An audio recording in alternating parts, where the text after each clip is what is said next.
Ana acordou sobressaltada com o som do telefone tocando insistentemente na mesa de cabeceira. Era meia-noite em Lisboa e o número desconhecido piscava na tela como um presságio. Ao atender, a voz grave de um homem ecoou: "Senhorita Sofia, preciso da sua ajuda. É sobre a minha filha, Maria. Ela está perdida e você pode salvá-la." Sofia, uma jovem advogada de 25 anos com cabelos loiros curtos e um espírito independente, franziu a testa, confusa. Como ele sabia o seu nome? E o que significava salvá-la? Sem dar tempo para perguntas, o homem continuou: "Sou Eduardo Carvalho, dono da maior rede de hotéis em Portugal. Maria, a minha filha de 28 anos, está envolvida em algo que não aprovo. Quero que você finja namorá-la para tirá-la desse caminho errado." Sofia quase riu, mas o tom sério a deteve. Ela havia conhecido Maria há poucas semanas em uma conferência de direitos humanos, onde trocaram olhares intensos e conversas profundas sobre igualdade e liberdade. Maria, com seus cabelos castanhos ondulados e olhos verdes que pareciam carregar segredos, era herdeira de uma fortuna, mas vivia sob a sombra opressora do pai conservador. Sofia sentiu um arrepio ao lembrar do toque acidental das mãos delas durante um debate acalorado. Agora, esse pedido absurdo do pai dela a colocava em uma encruzilhada moral. Aceitar significaria entrar em um jogo perigoso, mas recusar poderia significar perder a chance de se aproximar de Maria de verdade. No dia seguinte, Sofia encontrou Maria em um café à beira do Tejo. O sol de outono iluminava a cidade, mas o ar entre elas estava carregado de tensão. Maria, vestida em um casaco elegante, parecia exausta, com olheiras profundas. "O meu pai ligou para você, não foi?" perguntou ela, sem preâmbulos. Sofia assentiu, sentindo o coração acelerar. "Ele acha que eu preciso de uma influência positiva. Ele não sabe. Sobre mim." As palavras pairaram no ar, cheias de significado. Sofia sempre soubera que era atraída por mulheres, mas em uma sociedade portuguesa ainda marcada por tradições católicas e expectativas familiares, ela mantinha isso em segredo. Maria, por sua vez, lutava contra os mesmos demónios internos, forçada a frequentar eventos sociais com homens que o pai aprovava, enquanto seu coração ansiava por liberdade. Elas conversaram por horas, e o que começou como uma farsa proposta pelo pai se transformou em uma conexão real. Sofia tocou a mão de Maria e um choque elétrico as atravessou. Mas o peso da mentira pairava. Eduardo havia prometido a Sofia uma quantia generosa se ela corrigisse a filha, sem saber que isso só alimentaria o que ele mais temia.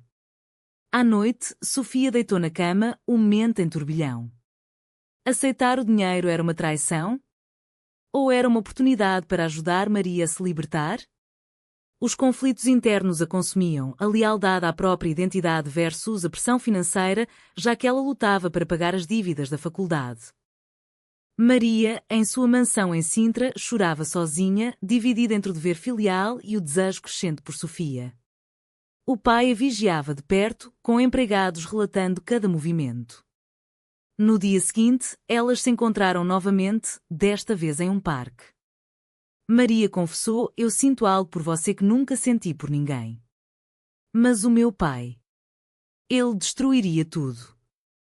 Sofia, impulsionada por um misto de empatia e atração, respondeu: "Então vamos fingir, mas do nosso jeito."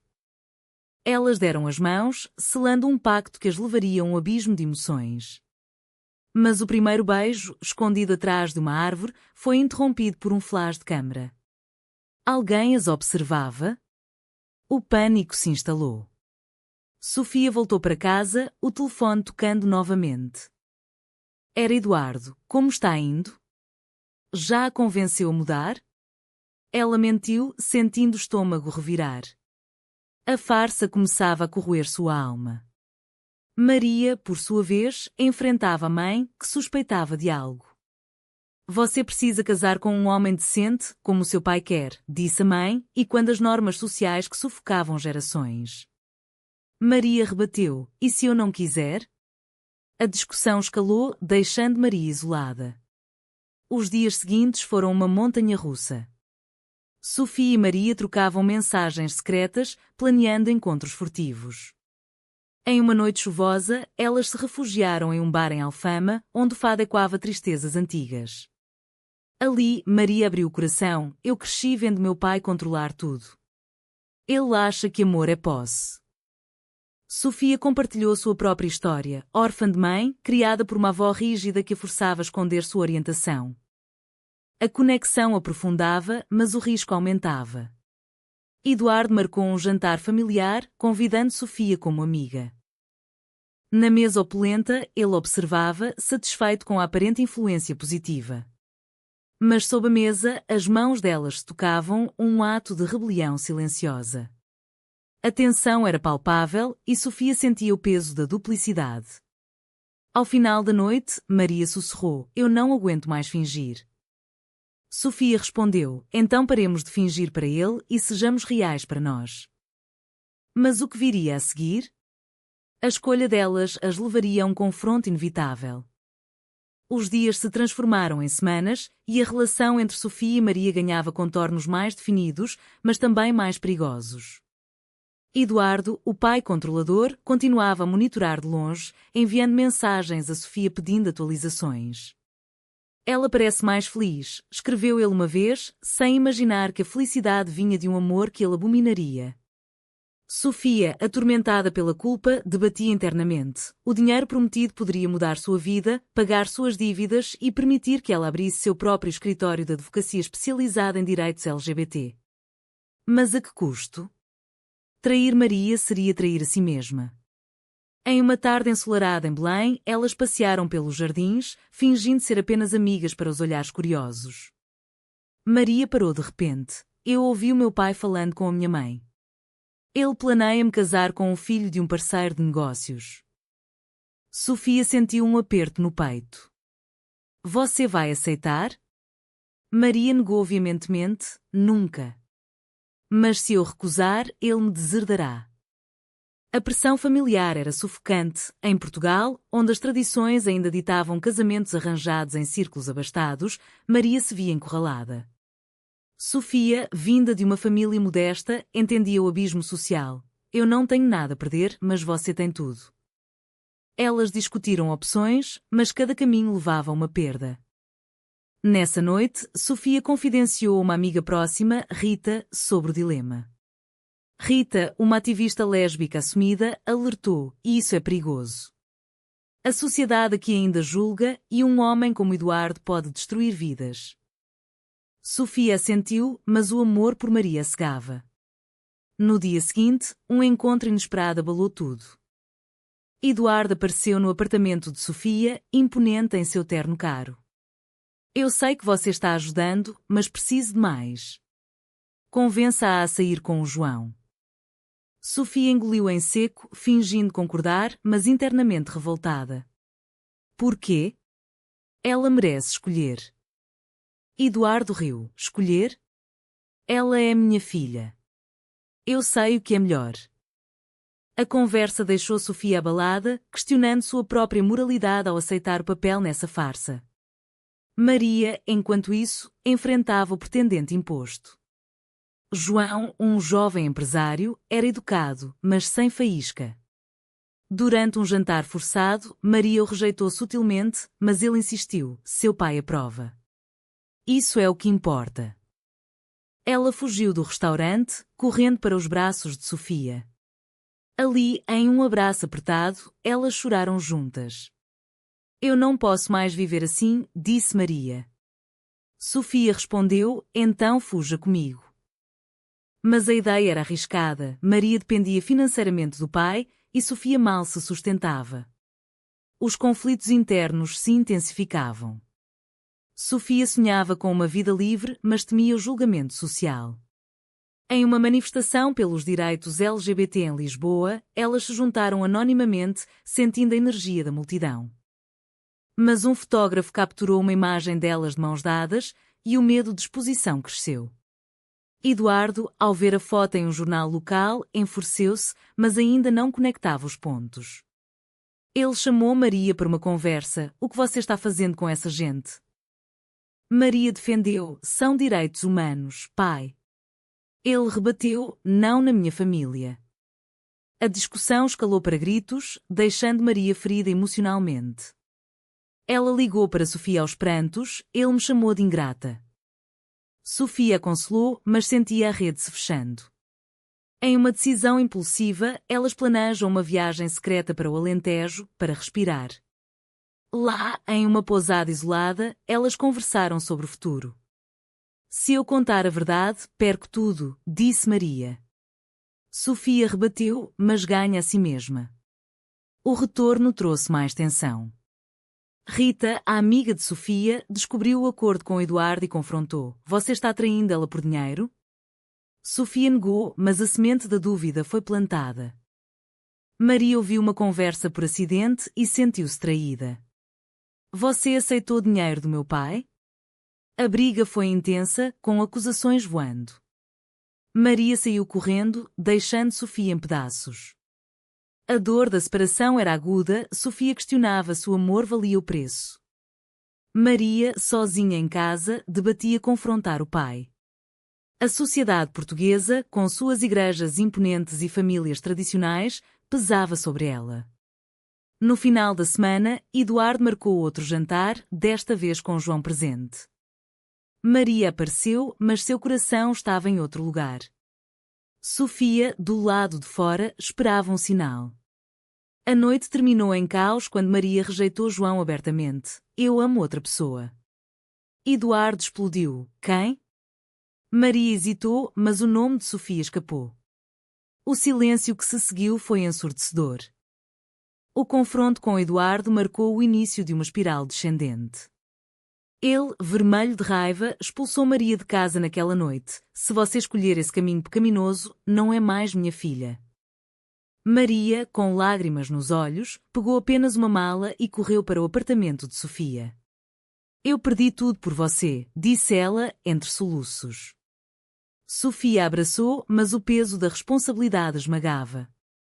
Nós vamos superar isso juntas. Mas internamente, Sofia duvidava. Sem o apoio financeiro, Maria teria que enfrentar a realidade crua da vida comum.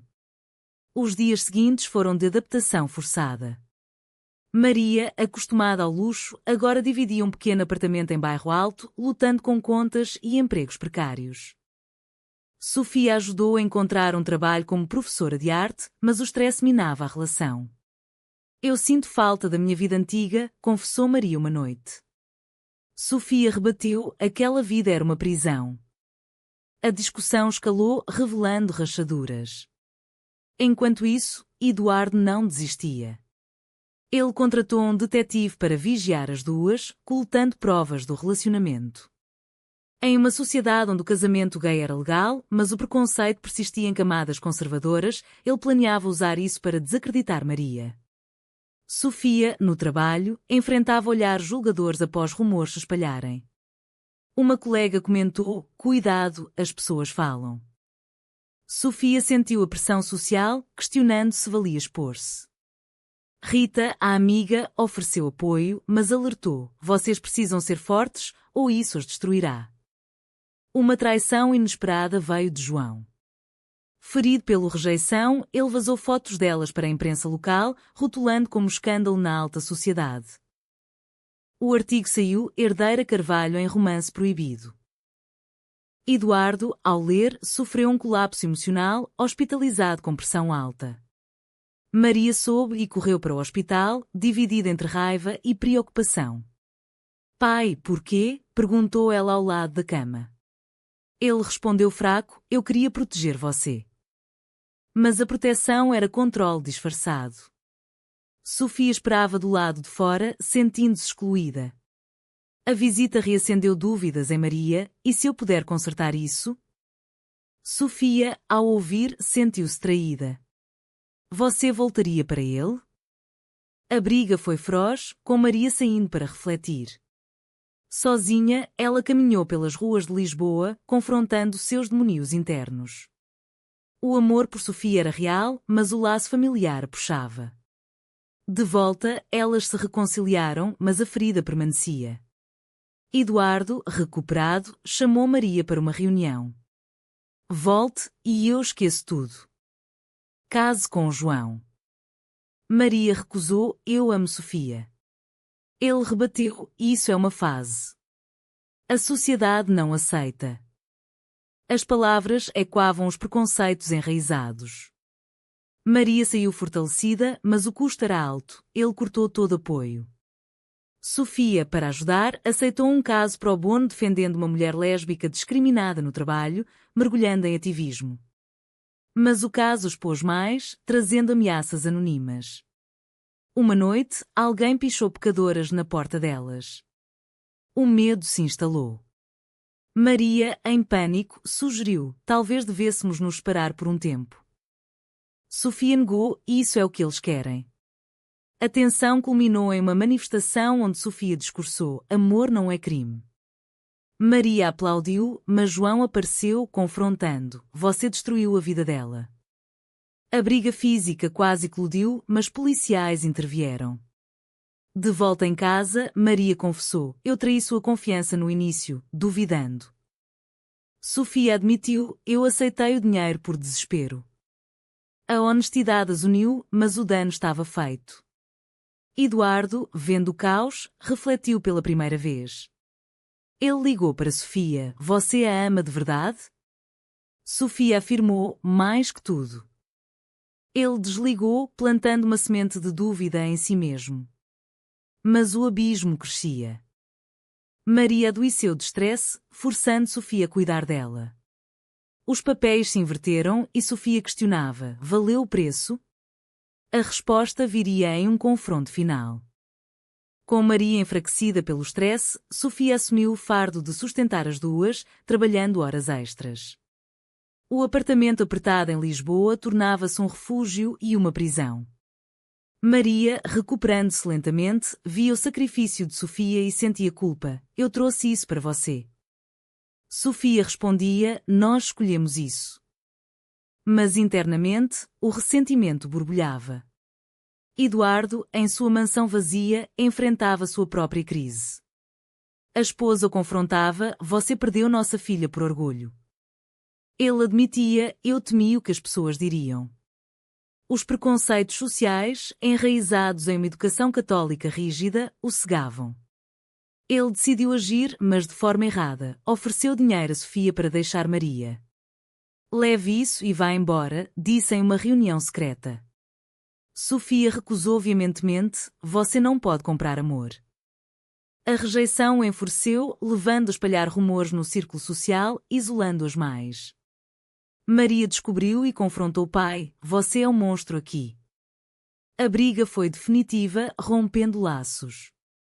Mas o custo emocional era imenso. Maria entrou em depressão, questionando sua escolha. Sofia a apoiava, mas o cansaço a consumia.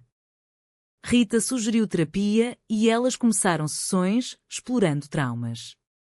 Eu sempre me escondi, confessou Maria. Sofia ecoou, eu também, por medo.